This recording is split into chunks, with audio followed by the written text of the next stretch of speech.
The ownership of the summit of Europe's highest mountain, Mont Blanc, is a long-standing dispute between Italy and France. However, since 1802, the Netherlands has also claimed ownership of Mont Blanc's summit.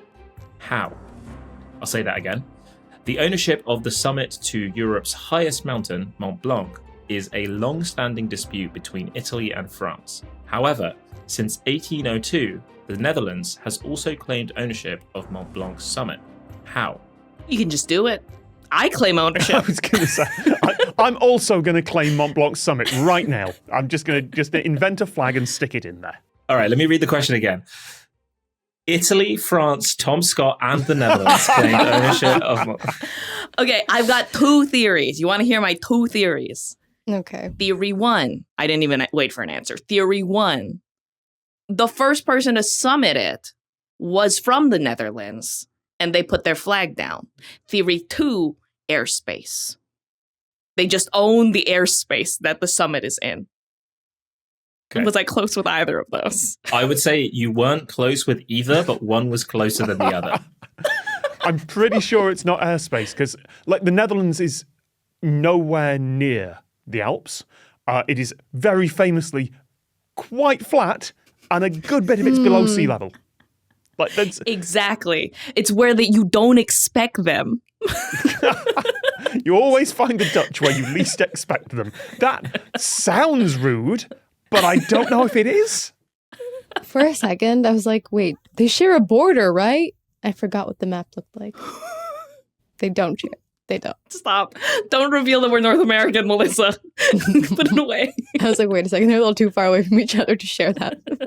Did something special happen in 1802? I don't know European history. That sounds like a them problem. I would say something did happen in 1802 in which resulted in them also claiming ownership. I feel like that's a given. Was it something that happened in the Netherlands or on the mountain? Now, that is a hard question to answer. Ooh, I would say okay. it happened both in the Netherlands and on the mountain. They successful. No, it's way too early to have like a wireless telegraphy link that they linked back from the summit to the mountain just to claim it. That makes no sense in several different ways. They planted the Netherlands are the tulip people, right? They put they put a tulip and a bicycle on top of the summit. And a canal. The thing is, we've run through all the Dutch stereotypes, but then none of those are wrong. There we go. So, no, but they did do something. Like The color orange. I'm just going through anything I know about the Netherlands. Did they steal the summit?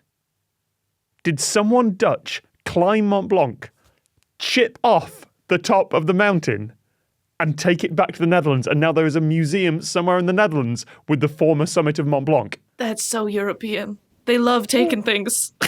that is basically what happened. No!